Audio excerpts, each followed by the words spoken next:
ఇప్పుడు నేరుగా హాయిగా ఆనందంగా అమ్మవారు నవరాత్రుల రూపంలో గౌరీదేవిని అన్నపూర్ణాదేవి రూపంలో స్తోత్రం చేసుకున్నాం. నిత్యానందకరి వరా అభయకరి సౌందర్య రత్నాకరి నిర్ధూతాఖిల ఘోర పాపమకరి ప్రత్యక్ష మాహేశ్వరి ప్రళయాచల వంశ పావనకరీ కాశీపురాధీశ్వరి భిక్షాం దేహి కృపావలంబనకరి మాత అన్నపూర్ణేశ్వరి. మాతా మా అందరికీ తల్లివైనటువంటి అన్నపూర్ణేశ్వరి. ఆవిడ పేరే అన్నపూర్ణ. కాశీ విశాలాక్షి అన్నపూర్ణ. విశాలాక్షి ఆవిడే, అన్నపూర్ణ ఆవిడ. విశాలాక్షి అంటే పెద్ద కళ్ళు ఉండడం కాదు, అవి పెళ్లి చూపులకు పనికొస్తాయి. ఇంకెందుకు పనికొస్తాయి? ఇప్పుడు పెద్ద కళ్ళు ఉంటే ఉపయోగం ఏమిటి? ఇక్కడ చక్రాలు లాంటి కళ్ళు ఉన్నాయి, తామర పూలు లాంటి కళ్ళు ఉన్నాయి. తామర పూలు కాకపోతే క్యాబేజీ పూలు ఎక్కువ ఎవరికి కావాలి ఇక్కడ? ఈ వర్ణన ఉద్దేశం అది కాదండి. తామర పూలు రేపులు లాంటి కళ్ళు అంటే అర్థం ఏమిటి? లక్ష్మీదేవి నేత్రాలను కమలనయన అంటారు. అంటే అర్థం ఏమిటి? అప్పుడు కళ్ళు అందంగా ఉంటే నీకేమిటి? విష్ణుమూర్తికి ప్రయోజనం నీకేమిటి? కళ్ళు పెద్దవిగా ఉన్నాయంటే విశాలమైన చూపు ఉండాలి. కళ్ళు పెద్దవిగా ఉండడం కాదు, కళ్ళజోడు ఇంత లావు కళ్ళజోడు పెట్టుకుంటే బాగా పెద్దవిగా ఉంటాయి. పెద్ద విషయం ఇది. చూపు బాగుండాలి. చూపు అంటే విశాలం. విశాలాక్షి అంటే కళ్ళు పెద్దలు కాదు, ఆవిడ దృష్టి విశాలం. అంటే ఆవిడ ఆ బ్రహ్మకీట జనని, భేదం తెలియదు, అంతా ఒకటే. అది విశాలం. కళ్ళు పెద్దవంటే విశాలత్వం. చూపు పెద్ద చూస్తే మన భావాలు విశాలం చేసుకోవాలి కానీ ఊరిగా నాకు కళ్ళు పెద్దగా ముక్కు కోటేరు ముక్కుగా ఉంటుంది, అయితే వేలంపాడు పెట్టుకు ₹1 వస్తాయి. ఏం చేస్తే ఊరికే అవయవాలను వర్ణించుకుంటూ కూర్చుంటాం. పూర్వం వాళ్ళు అవయవాలను అలా వర్ణించలేదు. వాళ్ళు వర్ణించారు అంటే ఒక లెక్క ఉంటుంది అక్కడ. అంచేతన ఇక్కడ కృపావలంబనకరి మాత అన్నపూర్ణేశ్వరి విశాలాక్షి అంటే అదే అర్థం. అన్నపూర్ణ అంటే అన్నము చేత నిండినది. అందుకే ఆవిడ్ని భోజన సమయంలో ప్రార్థిస్తారు. అన్నపూర్ణే సదాపూర్ణే శంకర ప్రాణ వల్లభై జ్ఞాన వైరాగ్య సిద్ధ్యర్థం భిక్షాం దేహి భిక్షాం దేహి కృపామయీ. ఎందుకు అన్నం పెట్టాలి, అసలు అన్నం తినాలి అనేది శ్లోకాది చివరిలో వస్తుంది. మళ్ళీ దానికి వివరంగా అర్థం అక్కడ చెప్పుకుందాం. అటువంటి మాత అన్నపూర్ణేశ్వరి కృపావలంబనకరి. అన్నం పెట్టినా వస్త్రదానం చేసినా ఏం చేసినా మనం ఎదుటి వాళ్ళ పట్ల గౌరవంతో చెయ్యాలి. బడుగు బలహీన వర్గాలైతే జాలితో సానుభూతితో దయతో చెయ్యాలి. పండితులకి పెద్దవాళ్ళకి చేస్తే గౌరవంతో చెయ్యాలి. ఆయన వాళ్ళ ఇంట్లో లేదని తెలిసింది ఇచ్చాను అనకూడదు. వాళ్ళ ఇంట్లో లేకపోతే నువ్వు ఇవ్వక్కర్లేదు ఆయన కొనుక్కుంటాడు. ఆయన స్థామతం. ఆయన పెద్ద ఆయన గౌరవించదలుచుకుని ఇస్తాం. మనం దాని దానం అనరు, సత్కారం అంట. అదే పేదవాళ్ళకి ఇచ్చామనుకుంటే దానం. ఆ దానం చేసేటప్పుడు ఎలా ఉండాలి? వాళ్ళు పేదవాళ్ళు, వాళ్ళకి లేదు, మనకి ఇచ్చాడు భగవంతుడు. తెలుగులో ఓ సామెత ఉంటుంది, ఆయనకేమిటండి కోటీశ్వరుడు పెట్టి పుట్టాడంట. ఎవడు పెట్టి ఎవడు పుట్టాడు? పెట్టి పుట్టాడు ఏమిటండి? చాలా చిన్న అక్షరాల్లో ఉంటాయి తెలుగు మాటలు. వాళ్ళకురికి సోమనాథుడు చెబుతాడు మహానుభావుడు.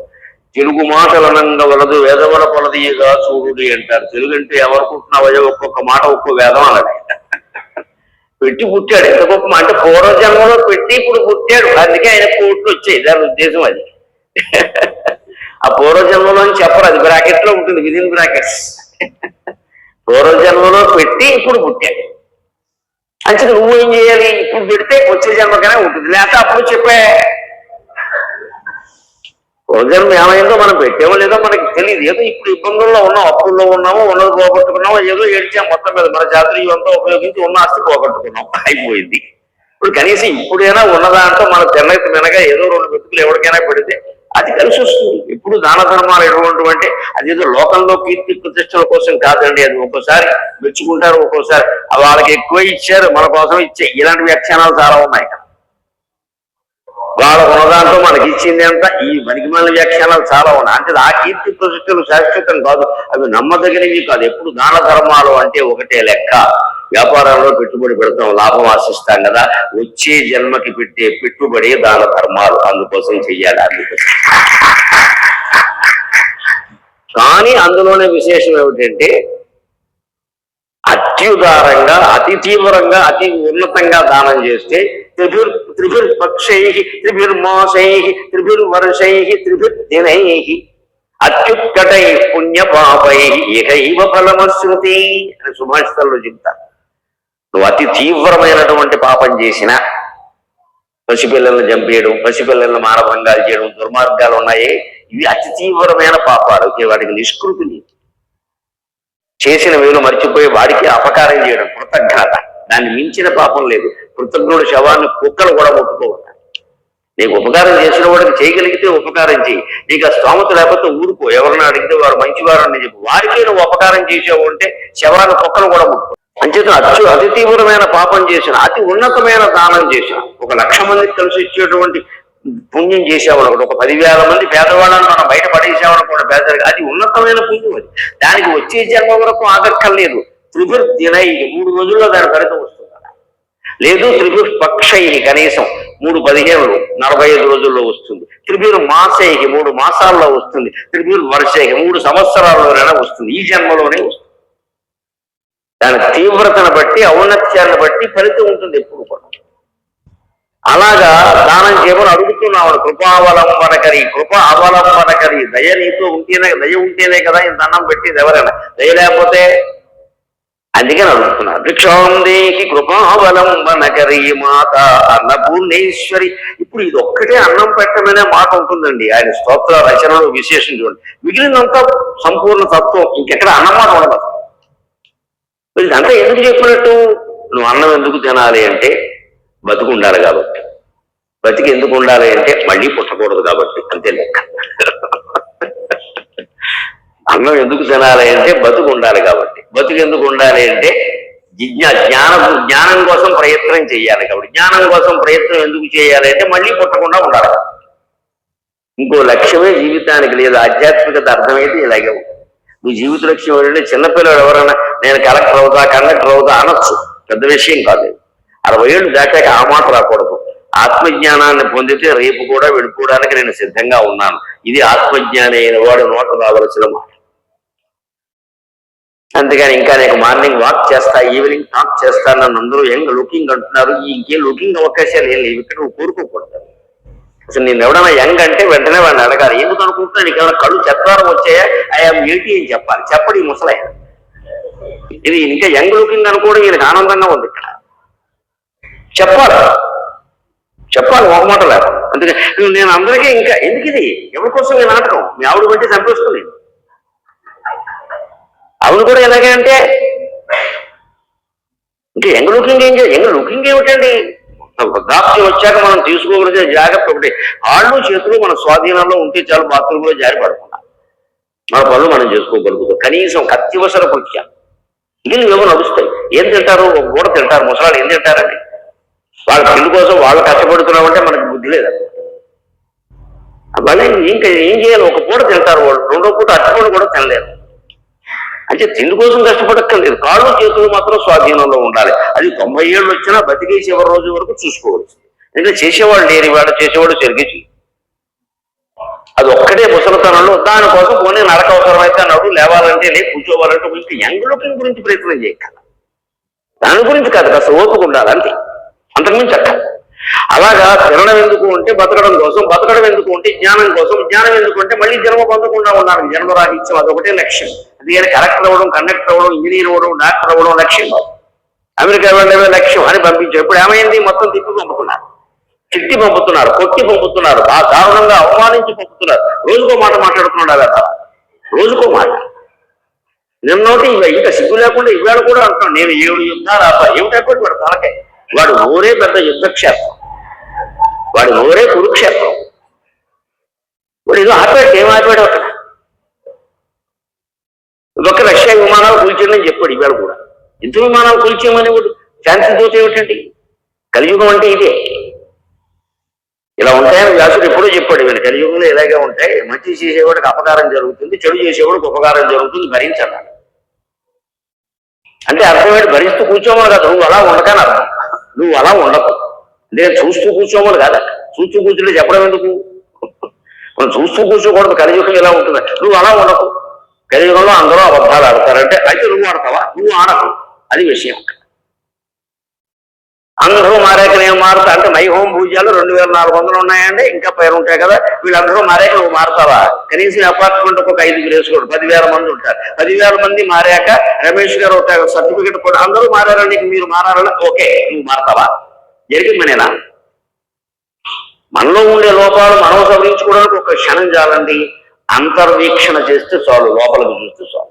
అందుకోసం స్తోత్రం. అందుకని అన్నం మాట ఇంకేముండదు మీకు, ఇది ఒక్కటి చోటే ఉంటుంది. భిక్షాందే కృపావలంబనకరి మాతా అన్నపూర్ణేశ్వరి, ఏ భిక్ష నిత్యానందకరి వర అభయకరి సౌందర్య రత్నాకరి నిర్దోతాఖిల ఘోర పాపమకరి ప్రత్యక్ష మహేశ్వరి ప్రాళేయాచల వంశ పావనకరి కాశీపురాధీశ్వరి నిత్యానందకరి. అది భిక్ష.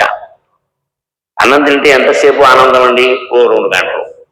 అది అడిగిపోగానే కనుక మధ్యాహ్నానికి ఏం చేశావు? స్నాక్స్ అయిపోయింది. ఇక్కడ అయిపోయింది, తిన్నది అయిపోయింది. ఇక్కడ 3 కేజీలు లాగించాడు, అది అయిపోయింది.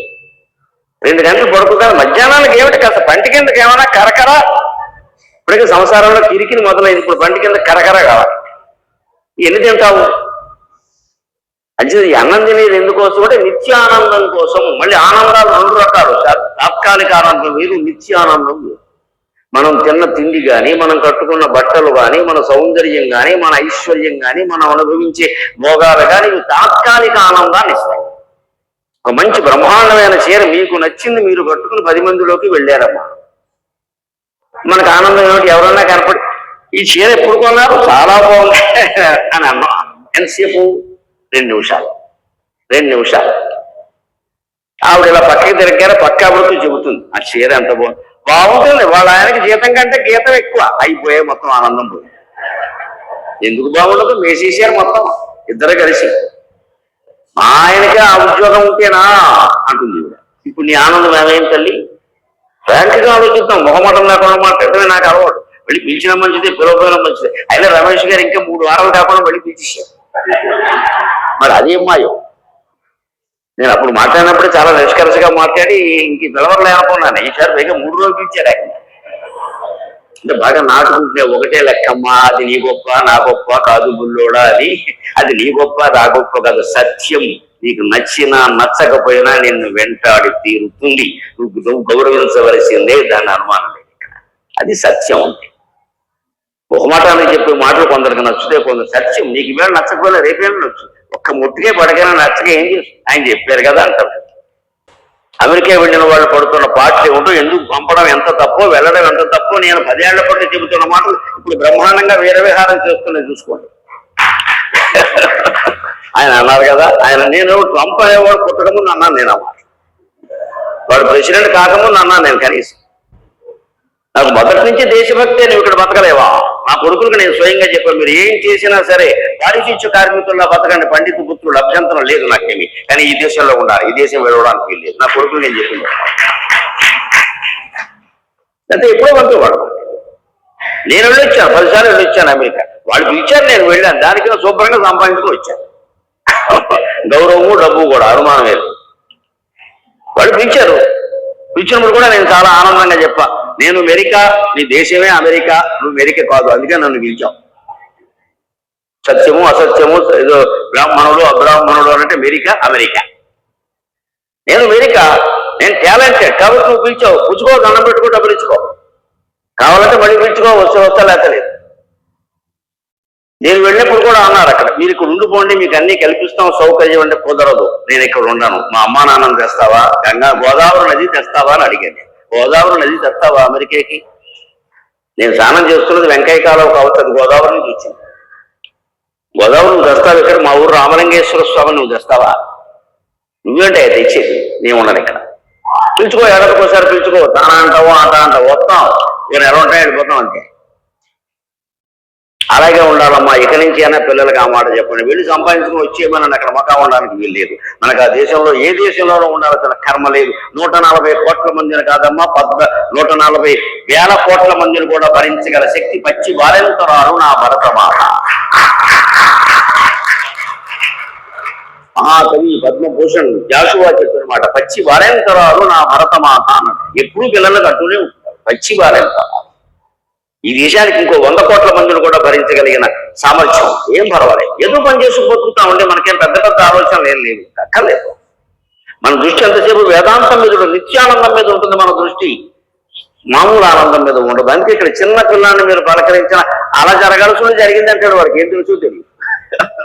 ఎందుకంటే వాళ్ళ అమ్మ అంది అంతే, మనకు యోగం లేదురా అంతే. యోగం వర అభయకరి, దేశం మొత్తానికి తన భక్తులందరికీ అభయం ఇవ్వగలిగిన వాడు భగవంతుడు ఒక్కడే కదండి. వర అభయకరి, ఈ చేత్తో వరాలు ఇస్తుంది ఆవిడ, ఈ చేత్తో అభయాన్ని ఇస్తుంది. అంటే మనం పొందే ఆనందం ఓ టిఫిన్ తిన్నా సరే, ఓ భోజనం చేసినా సరే, ఓ పడుకున్నా సరే, ఓ చీర కట్టుకున్నా సరే, ఓ పదవి వచ్చినా, ఇది నిత్య ఆనందమా కాదా? దీన్నే నిత్యానిత్య వస్తు వివేకం అంటారు వేదాంత సాధనలో. మొదటి మెట్టు నిత్య అనిత్య వస్తు వివేకం. ఏది నిత్యం ఏది అనిత్యం అనే ఆలోచన చేయబోయా నీకే తెలుస్తుంది, ఎవడో చెప్పడం ఎందుకు. సౌందర్య రత్నాకరి, సౌందర్యానికి అమ్మవారు రత్నాకరం, రత్నములకు ఆకరమైంది సముద్రం. సౌందర్య రత్నాకరి, సౌందర్యానికి సముద్రం అంటే సముద్రం నుంచి ఎన్ని బిందెల నీళ్లు నువ్వు తీసినా ఇంకా అక్కడ నీళ్లు ఉంటూనే ఉంటాయి. ఎన్ని బిందెల నీళ్లు నువ్వు పోసినా దాని మట్టం పెరిగేది ఏమీ లేదు. అమ్మవారి యొక్క సౌందర్యం తరగనిది, చెరగనిది, కరగనిది. అటువంటి సౌందర్యం మనలో ఎవరికైనా ఉందా ఆలోచించండి. సాధ్యమా? మనం పొద్దున్న బ్యూటీ క్లినిక్ ని పిలిచి, బ్యూటీషియన్ ని పిలిచి దానికి అడ్డం అంతా మనం దువ్వి, మనకు అడ్డం అంతా అద్దువి సవర తీస్తే గంటకు పాడిపోయింది మొహం. మళ్ళీ చూడలేము పేడమో, గంటకే మళ్ళీ దాన్ని వెళ్ళవలసిందే. మరి ఇదేం ఆనందం అండి, ఇదేమానందం. మీరు అక్కడ లక్ష్మీదేవి సౌందర్యాన్ని, దుర్గాదేవి సౌందర్యాన్ని చూడండి, ఎప్పటికీ జరగదు. విగ్రహం కాబట్టి కాదమ్మా, వాళ్ళు జీవరూపంలో ఉన్నా అంతే. ఎందుకంటే ఒక్కటే మాట, అందంగా ఉన్న వాళ్ళందరూ ఆనందంగా ఉంటారని చెప్పలేము తల్లి. ఆనందంగా ఉన్నవాళ్ళు మాత్రం చాలా ఆనందంగా ఉంటారు ఖచ్చితంగా. అంటే నువ్వు నల్లగా ఉన్నావా, తెల్లగా ఉన్నావా, పొడుగ్గా ఉన్నావా, అనవసరం పొడుగ్గా ఉన్నావా, ఇష్టాలు నాన్ సెన్స్ తీసిపారే. తల్లిదండ్రులు బట్టి మనకు లక్షణాలు వస్తాయి, పెద్ద విషయం. మనం ఏమైనా మారుస్తామా వాటిని? అమ్మా నువ్వు ఎందుకు అందంగా లేవని కూతురు అడిగితే అమ్మకి ఎంత బాధగా ఉంటుందో నా విషయం. నేను అందంగా లేని అంటున్నారమ్మా, నువ్వు అందంగా ఉంటే నేను అందంగా ఉండేదని. ఇప్పుడు ఏం చేస్తావు తల్లిని మారుస్తావా? ఇదే భారతీయ తత్వం. ప్లాస్టిక్ సర్జరీ చేయించుకోవడం భారతీయ తత్వంగా, దాని వేరే ప్లాస్టిక్ సర్జరీ, దానికి తెలుగులో మాట లేదు, చేయదు. ఇక్కడ ఉన్నది ఉన్నట్టు అంగీకరించడమే భారతీయత. ఉన్నదాన్ని ప్రతిదాన్ని మార్చేసి ప్రపంచాన్ని పరిమార్చడమే పాశ్చాత్య నాగరికత. ఏది కావాలో మీరే తెలుసుకోండి. ఉన్నది ఉన్నట్టు అంగీకరించు. నువ్వేం మార్చకదా, నువ్వు మారు. దానికి అనుగుణంగా దాన్ని మార్చదు, నువ్వు మారు. యవ్వనం వచ్చింది, నువ్వు మారు. వార్ధక్యం వచ్చింది, నువ్వు మారు. వార్ధక్యానికి అనుగుణంగా వార్ధక్యాన్ని మార్చి యవ్వనం చేద్దామని చూడద్దు. ఎంత చేసినా విసుగొస్తుంది. ఎంతకాలం అనుభవిస్తావు ఈ భోగాలు? విసుగు రాదా? ఈ విరతియ లేని జీవితము వికసమై కనిపించదా ప్రభు అంటాడు వరుణశ్రీ గారు, జంజాల పాపశాస్త్రి గారు అమర్ఖయ్యాం అనేటువంటి రచనలు. వైరాగ్యం అనేది లేకపోతే జీవితం విసుగొస్తుందండి. ఎంతకాలం భరిస్తాను దీన్ని? సుఖమైనా సరే విసుగొస్తుంది. అది సౌందర్య రత్నాకరి. అమ్మవారు లాంటి సౌందర్యాన్ని మనం పొందాలి అంటే తర్వాత శ్లోకంలో చెబుతారు ఆవిడ ఆభరణాలు ఏమంటే ఉంటాయి. ఆభరణాల వల్ల అందం రాదు. గంగిరెత్తు కూడా ఉంటాయి 100 ఆభరణాలు, 100 పట్టు చీరలు. ఏముంటుంది? ఎద్దే దానికి రాదు. మన మనస్సులో ఆనందం ఉందా? మనస్సులో ఆనందం ఉండాలంటే ఒకటే లెక్క, ఆనందము ఇంటూ కోరిక. కోరికలు ఉన్న చోట ఆనందం ఉండదు, ఆనందం ఉన్న చోట కోరికలు ఉండవు. ఆనందం కావాలంటే కోరికలు ఉండదు, కోరిక ఉందంటే ఆనందం. కోరికలు తగ్గించుకోవాలి. మనం ఒక్కసారి త్రివిక్రమస్వామిని చూసాము అంటే అక్కడికి వెళ్ళి కోరవలసింది ఏమిటి? ఏ కోరిక లేకుండా చేయమని కోరాలి. సంతాన లక్ష్మిని ఆరాధించడం అనేది సంతానం కలగడానికి కాదమ్మా, ఉన్న సంతానం మనకి, మన కుటుంబానికి, మన దేశానికి ఉపయోగపడేలా చేయమని కోరండి. ఆవిడ మిమ్మల్ని అనుగ్రహిస్తుంది, ఆవిడ మిమ్మల్ని అనుగ్రహిస్తుంది. సంతాన లక్ష్మి పూజలో ఈవేళ పాల్గొన్న వాళ్ళందరూ సంతానం లేని వాళ్ళు కాదు కదా, ఉన్నవాళ్ళు కూడా పాల్గొనాలి. ఎందుకు పాల్గొనాలి? మనం కూడా మన సంతానం మనకే కాదు దేశానికి ఉపయోగపడాలి. లేని దాని గురికే మనకి మా అబ్బాయిలు ఇద్దరు సెటిల్ అయ్యారండి, ఎక్కడ అమెరికాలో ఒకడు, ఆస్ట్రేలియాలో ఒకడు. ఇక్కడ ఏమైనా జరిగితే వాడు ఒక్కడా? ఏమిటి సెటిల్ ఇది? అది ఏ రకంగా settlement? Financial settlement is not at all settlement my friends. Settlement అంటే జీవితంలో ఏంటంటే నీకు సుఖం వచ్చినా దుఃఖం వచ్చినా తట్టుకునే స్థితిలో నువ్వు ఉన్నావా, that is called settlement. That is called settlement. అది సాధించాలి, అది సాధించాలి. ఇంకా నాకేం జరిగినా పర్వాలేదు, నేను సెటిల్ అయ్యాను, అది సెటిల్. డబ్బుని సెటిల్ ఎవరు పెట్టండి? డబ్బు శాశ్వతమా? డబ్బు ఎంత ఉన్నా సరిపోదు బయట. ఇక్కడ 60 ఏళ్ళు వయస్సు ఉన్న వాళ్ళందరూ ఆలోచించండి. మీకు 10 ఏళ్ళు ఉన్నప్పుడు బంగారం రేట్ ఎంత, ఇప్పుడు రేట్ ఎంత? సెటిల్మెంట్కి అర్థం ఏమిటి? బంగారం కాసు 20 రూపాయలు 30 రూపాయలు ఉండవు నాకే తెలుసు. బాగా చిన్నతనంలో 20, 30 అంటే అప్పట్లో విచిత్రంగా చూసి. ఎందుకంటే ప్రభుత్వ ఉద్యోగ జీతం 100 రూపాయలు ఉండేది, 100 రూపాయలు నెలకి.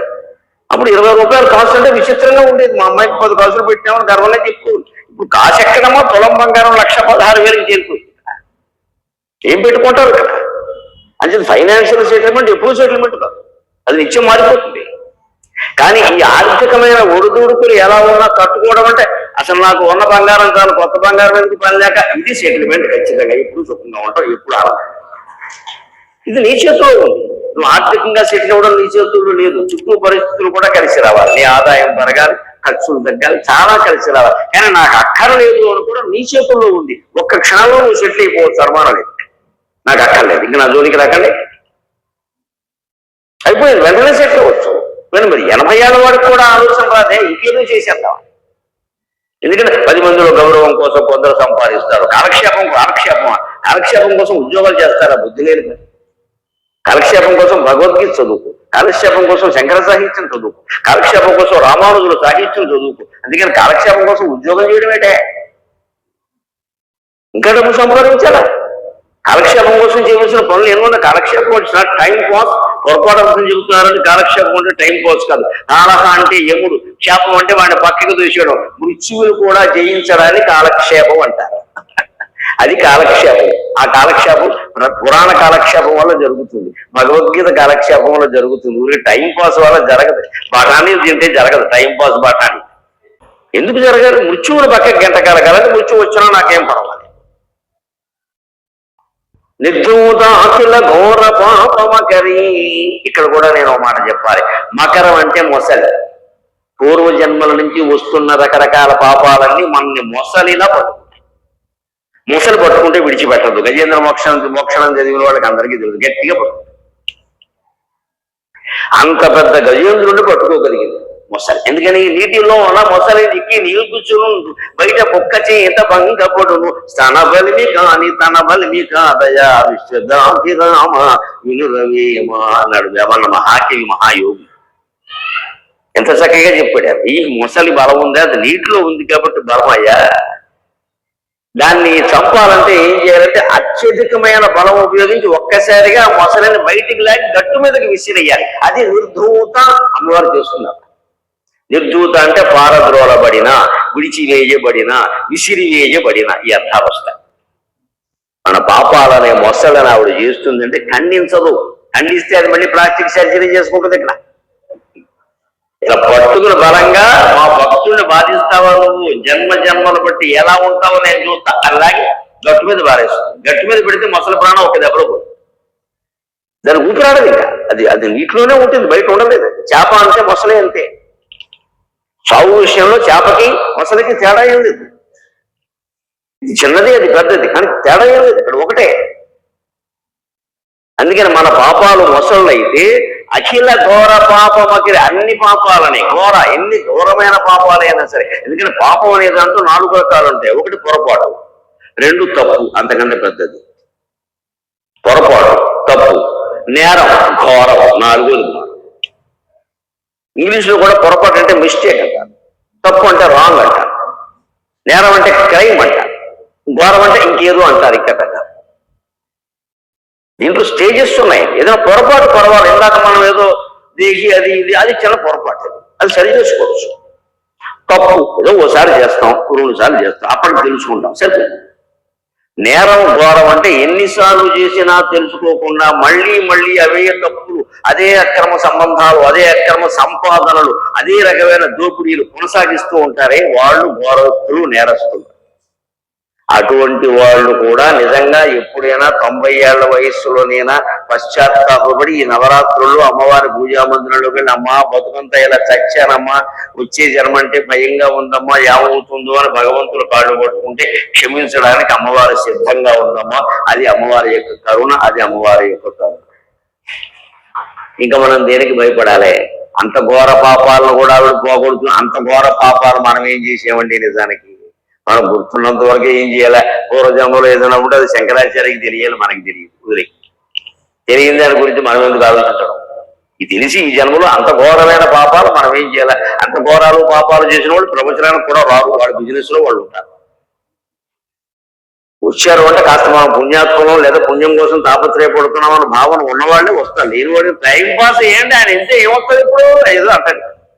ఏదో వచ్చేది ప్రతిదానికి రాదా, కడుపుని ఎప్పొస్తుంది, కూర్చో, ఏదో రావాలి ప్రతిదానికి. ఇక్కడ జ్ఞానం అంటే అంటాడు వాడు. జ్ఞానం ఉంటే కదా ఇది జ్ఞానం అంటే. అందుకే అన్ని రకాల పాపాలని విసిరిస్తుంది ఆవిడ, ముసలను విసిరేస్తుంది. దీన్నే కొన్ని పుస్తకాల్లో నిర్ధూతాకిల ఘోర పావనకరి అని, అంటే ఘోరాలని విసిరేయడమే కాదు మళ్ళీ పావనం చేస్తుంది మనిషిని చిత్తశుద్ధి ద్వారా. అది కూడా పాఠాంతరమే, కానీ వ్యాకరణం ప్రకారం, సమాసం ప్రకారం, శంకరాచార్య శైలి ప్రకారం పాపమకరి అనేది సరైన పాఠం నా దృష్టిలో. నిర్ధూతాకిల ఘోర పాపమకరి ప్రత్యక్ష మాహేశ్వరి. ఈ దసరా రోజుల్లో ప్రత్యేకంగా మాహేశ్వరీ దేవి మనకి ప్రత్యక్షం అవుతోంది అక్కడ అలంకారాల రూపంలో. ఒకరోజు సరస్వతిగా, ఒకరోజు లక్ష్మీదేవిగా, ఒకరోజు విజయలక్ష్మిగా, ఒకరోజు రాజరాజేశ్వరిగా, ఒకరోజు మహిషాసుర మర్దనిగా, రకరకాలుగా మనకి ప్రత్యక్షం అవుతుంది. ఈ ప్రత్యక్షాన్ని విగ్రహ రూపంలో కాకుండా మనలాగే మనిషిని చూసినట్టే మనం చూడగల. అందుకోసం ప్రయత్నం చేయాలి.